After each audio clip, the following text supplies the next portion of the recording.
আপোনালোকে সপ্তাহত 2 দিন কৰিব একদম ৰিজাল্ট ফালাফালি ৰিজাল্ট হ'ব। আমাৰ বয়স বঢ়াৰ লগে লগে ছাল চুলি বেমাৰ আজাৰৰ পৰা অনেক সমস্যাই দেখা দিয়ে। আজি এটা স্কিন কেয়াৰৰ সুন্দৰ ঘৰুৱা বিধান আপোনালোকৰ বাবে লৈ আহিছোঁ। প্ৰথমতে মোৰ স্কিনৰ ৰিজাল্টটো চাওক কেনেকুৱা লাগিছে। হেল্ল' এভৰিৱান, সকলোকে নমস্কাৰ জনাই পুনৰতে মই নতুন ভিডিঅ'লৈ স্বাগতম জনাইছোঁ। ৰাতিপুৱা আহিছোঁ ভিডিঅ'টোৰ মাজলৈ, হাতত একাপ চাহ লৈ আহিছোঁ। যি কাপ চাহে মোক দিনটোৰ কাৰণে এনাৰ্জেটিক কৰি ৰাখে, এক্টিভ কৰি ৰাখে। যি কি নহওক বাৰু, এটা সুন্দৰ ঘৰুৱা বিধানো আপোনালোকৰ মাজত আজি দেখুৱাম। দুটা বস্তু ঘৰতে থকা, প্ৰথমতে এয়া এটা আলু লৈছোঁ, লগতে এটা বিলাহীও লৈছোঁ।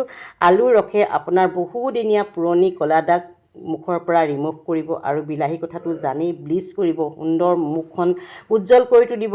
আৰু লগতে আপোনাৰ যদি ৰিংকলছ আছে বা বয়সৰ আঁচোৰ পৰিছে, এনেকুৱা ধৰণৰ সকলো সমস্যাৰ পৰা আপোনালোকে পৰিত্ৰাণ পাব পাৰিব।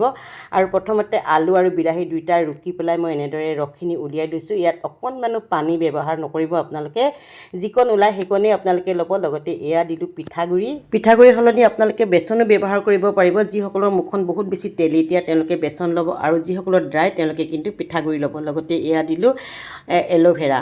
এই তিনিটা বস্তু খুব ধুনীয়াকৈ আমি মিক্স কৰি ল'ম। আৰু যেতিয়া আমি কোনোবা এটা অনুষ্ঠানলৈ যাওঁ, তেতিয়া কয় যে আপোনাৰ স্কিনখন ইমান ধুনীয়া লাগিছে, ইমান ব্ৰাইট লাগিছে, আমাৰ মনটো বহুত বেছি ভাল লাগে, নহয়নে? সেইকাৰণে এনেকুৱা ঘৰুৱা বিধানবোৰ মই প্ৰায় ব্যৱহাৰ কৰোঁ।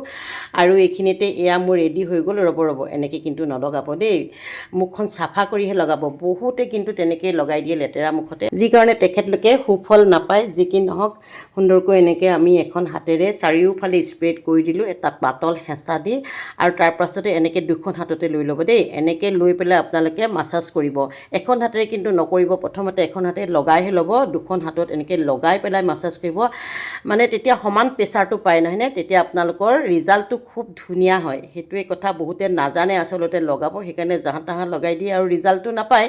আৰু মুখৰ বাদেও আপোনালোকে ডিঙিটো লগাব, হাততো লগাব, গোটেই সৰ্বশৰীৰতে লগাব পাৰে। যি কি নহওক বাৰু, মই আজি মুখ আৰু ডিঙি হাত এইবিলাকতে আপোনালোকক লগাই দেখুৱালোঁ।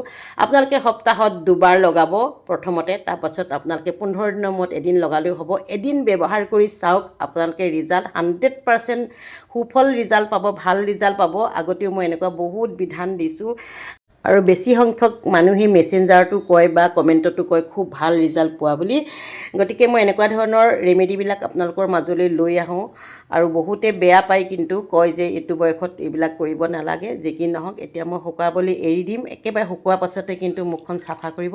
এতিয়া চাওক কেনেকুৱা লাগিছে, চাওক আপোনালোকে। আপোনাৰ স্কিনখন ইমানেই জিলিকি উঠিব নহয়, আপোনাৰ নিজৰে বিশ্বাস নহ'ব। আপোনাৰ বহুদিনীয়া ক'লা দাগবিলাক ৰিমুভ হৈ যাব, wrinkles, black heads, white heads সকলোবোৰৰ পৰা আপুনি পৰিত্ৰাণ পাব। বহুতে আকৌ এই বিধানবিলাকৰ ওপৰত ইমান গুৰুত্ব নিদিয়ে, বিশ্বাস নকৰে, আৰু বহু মহিলাৰ সময়ো নাথাকে। সেইকাৰণে খুব ৰাতিপুৱাই আপোনালোকে এইখিনি কাম কৰিব, মানুহ শুই উঠাৰ আগতে, নহ'লে ৰাতি সকলো হোৱাৰ পাছত কৰিব। যদি ভিডিঅ'টো ভাল লাগিলে লাইক, কমেণ্ট আৰু শ্বেয়াৰ কৰিবলৈকে নাপাহিব। তেনেহ'লে আজিলৈ এৰিছোঁ, ধন্যবাদ, bye bye, love you all. আচলতে আমাৰ বয়স অনুপাতে সকলোৰে স্কিনবিলাক বেয়া হৈ যায়, নহয়নে?